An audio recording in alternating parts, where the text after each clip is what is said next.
Tennessee. One of the most storied rivalries, not only in the SEC, but in college football altogether.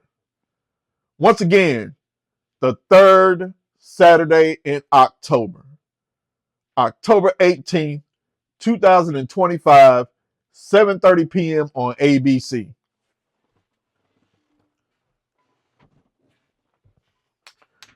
You see this right here? You see this right here? You know what this means? This is tradition. This is bragging rights. This here is victory. This is what this means. And for the last 17, 18 years, Alabama has had the opportunity to smoke these at one point for 15 straight years, to the point where, hell, you had to check their lungs. They smoked so many cigars.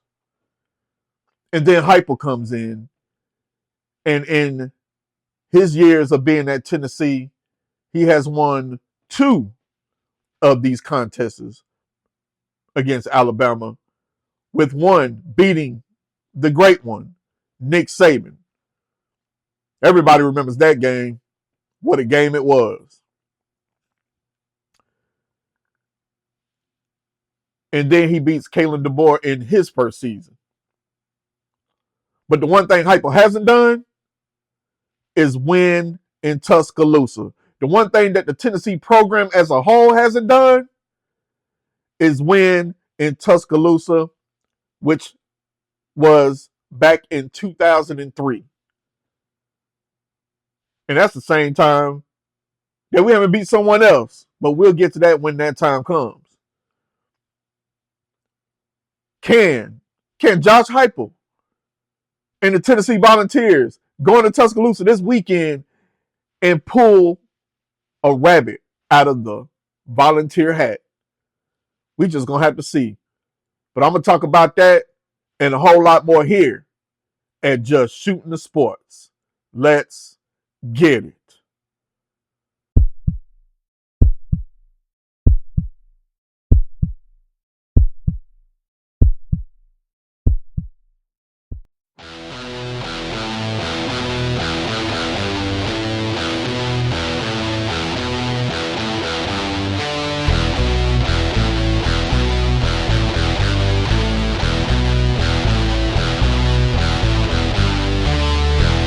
Survive if I let you.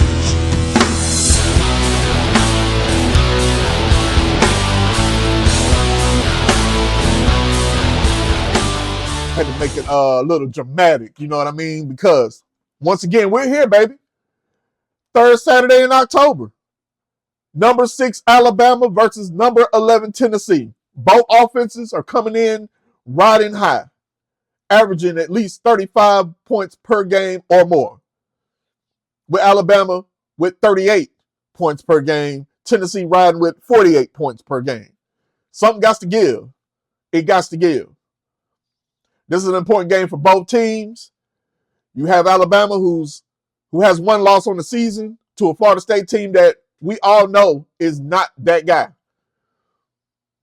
But they're 3-0 in the SEC, and they have been looking good winning those games. Now, did they have of course, with the Georgia game, Ty Simpson came out there and was throwing darts. If it wasn't for Ty Simpson, I don't see Alabama beating Georgia. Vanderbilt, they just came out there and dominated Vanderbilt. You know what I mean? For the simple fact, because, great value Johnny Manziel like to run off at the mouth. Can't wait till we get a hold of them. And then they went on the road against a good Missouri team. And they took care of business. They came out of there with the win. And this is why they are sitting at 3-0. One of the teams atop of the SEC. And a favorite. An 8.5-point favorite against the Tennessee Volunteers in Tuscaloosa. I have no reservations. I have nothing to really say on that because they riding high. They have beaten three, and I mean three, undefeated teams in a row. Two on the road, one at home. Impressive, I must say. Even though I don't care for them guys, but I have to give credit where credit is due. In regards to the Tennessee Volunteers, 5-1, 2-1, with wins over Mississippi State and Arkansas. Yes, they've been close wins, but I kind of got to sit back and really just be like, you know what? A win is a win. A win is a win.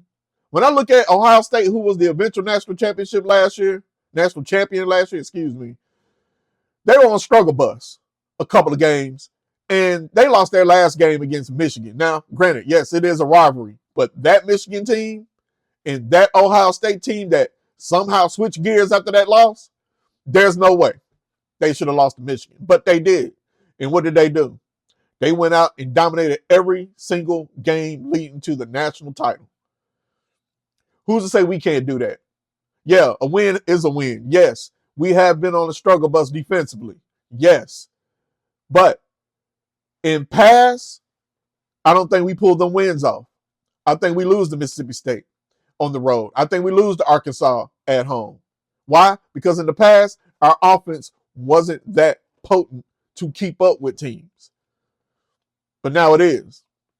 And it's one of those things where the offense, the way that they're rolling, we're never out of a game. We're never out of a game. Whether or not the defense is playing well or not. The front line, the D front, 26 sacks. Lead the nation. They're playing lights out. And I think it's a point of, yes, we do have to rely on them. But this game here, first of all, you can't let Alabama wide receiver talk bad about you, secondary. That should give you motivation to play, not only to play your best game this weekend. There are going to be times where the defensive front may not be able to pressure the quarterback. And you got to bow up. If we want to sit there and play man-to-man, you play man-to-man and you stay on your man. But I do believe our front four is going to get in there and is going to cause problems with Ty Simpson. Now, with all that being said, right now, we lead the SEC in passing with 317.8 yards per game. We have three wide receivers that are over 400 plus yards with multiple touchdowns. And then, but we also allowed the most passing yards with 257.8. So that's the reason why that, Jeremy, whatever you want to call him, Bernard, had some bulletin material for our secondary. Now, like I said it before, our defense, we've been on a little struggle bus, man, but it is what it is. But we are at the near the bottom in the SEC with 383.8 yards, and we're giving up 29.3. But like I said, we're first in the SEC, and we're second nationally in sacks, with 26, and we're third in the SEC in takeaways with 11. So we're definitely getting turnovers. We're definitely getting to the quarterback. And I want to say we also lead for tackles for loss as well. But it is what it is. Now, as far as the injury report is concerned, Alabama has 1, 2, 3, 4, 5, 6, 7. Well, right now they have 5 guys that are out. As far as Jam Miller is concerned, he's questionable. Not sure if he's going to make it back or not. But we're just going to have to see. Now, what's crazy is Derek Meadows went out with a concussion as well. And Jam Miller went out in concussion last week as well. But Jam Miller is questionable where Derek Meadows is out. So we'll see what happens. But anyway, as far as Tennessee is concerned, we already know Ricky Gibson is out. Jamar McCoy is out. Charles Smith Jr. is out. Rodarius Jackson is out. Edwin Spillman, he'll be out for the first half because he got caught with targeting last week. Ethan Davis is questionable. And Deshaun Bishop, he's probable. So we're looking for, and I think I heard that Deshaun Bishop will be playing. So I'm looking forward to that. Now, we want to go, also we're going to go ahead and go to some more stats here. Joey Aguilar, 14 touchdowns, 5 interceptions. He's thrown for a total of 1,680 yards. Ty Simpson is right behind him with 1,678 yards, but he had 16 TDs and 1 interception. One thing about Alabama, they don't turn the ball over a lot. I think they've only turned the ball over 2 times this year, which is phenomenal. And I think that's the reason why they've had success, on top of other things as well. In regards to the leading rushers of each team, Deshaun Bishop has 481 yards on 63 carries with 5 touchdowns. Jam Miller has 267 yards, 58 carries with 1 touchdown. Now, I have noticed that Alabama's running game hasn't really been a running game, but they make plays in other departments. They definitely, are involved with the passing game. So even though the rushing itself is not phenomenal, they hurt you in other ways as well. Now, Chris Brazzell, he has 32 receptions for 7 touchdowns and 536. He should have had 8 last week, but he didn't bring that pass from Joey Aguilar in. Even though it was pass interference, I still felt like the way he's been playing, that should have still been a catch and that should have been a touchdown. But it is what it is. In regards to Jermaine Bernard, he has 28 receptions, 5 touchdowns for 412 yards. Tyree West is leading with 4 sacks. Overton for Alabama is leading with 3. And Arian Carter has 57 tackles, along with Jefferson from Alabama. He has 35. So those are the leaders of the teams. But I'm looking forward to this game. I think I ain't gonna say I think we have a chance. We are going to win this game, plain and simple. There's nothing to there because I think offensively we can make plays. We can spread them out. Yes, they have a great pass defense.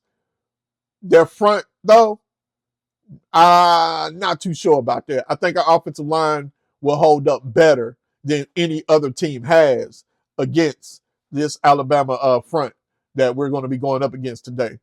Also, I think Joey Aguilar, we already had one coming out party. I think he's going to have another coming out party. And even with the game being at 7:30, I think the lights are going to shine and they're going to be brighter for Joey Aguilar, and I think he is going to perform at a high level. Now, Ty Simpson is going to get his in. Why? Because that's just what he does. That's just what he does. I've watched Ty Simpson this year. That man will throw it on a rope, he in tight spaces, and he will get the ball to his playmakers. But at the same time, if you pressure him, he is prone to make some mistakes. I've seen that too. Florida State showed that. Missouri last week showed that. So it is possible, and I feel very confident about our front 7, our front 4 against their O-line. Because their O-line, to me, I feel like is the weakest part of their team. I truly believe that. Missouri showed some of that last week. But you just got to be exotic. You got to throw different things at him, and you got to throw different things at that offensive line. With that, I think we will have success. I think Josh Heupel will finally get his true road win against the Alabama Crimson Tide. I truly feel like we're going to break that streak against the Alabama Crimson Tide and finally win in Tuscaloosa and continue to move ourselves up in the rankings in the SEC and nationally, and hopefully continue that success moving forward to where possibly we could play for an SEC championship and get into the college football playoffs. With a loss, an SEC championship is going to be hard to come by. Reason why I say that, because Texas A&M and Ole Miss, they're playing great ball, and they don't play each other this year. So those two, you're going to hope that other teams outside of them is going to beat them to where they may fall in the rankings, but they're going to have to lose a couple times. We cannot afford another loss in the SEC. Now, as far as the college football playoffs, that might be hard to come by as well. We cannot fall into the 12th seed. Why? Because the 12th seed, we will automatically get booted out. A group of 5 champion will get in, and we'll be on the outside looking in, and that's not what we want this year. We have too much of a great team, an awesome team that should be left out of the college football playoff. So, Volunteers, Tennessee football, Heupel, Banks, Garner, Martinez, Coach Chop, Halsley, let's put together one of the best coaching games that we've done this season against the Alabama Crimson Tide. Because you know why? Because we are Tennessee. Why? Because we are the Volunteers. And why? Because, God dang it, I want to light one up for a second year in a row. You know who I am? Black Eye Jones, and you know where you are. Just shooting the sports. And as I always say, when I talk about that power T behind me, and that power T right here on my chest, and right there as well. Go Big Orange and go Vols. Let's go.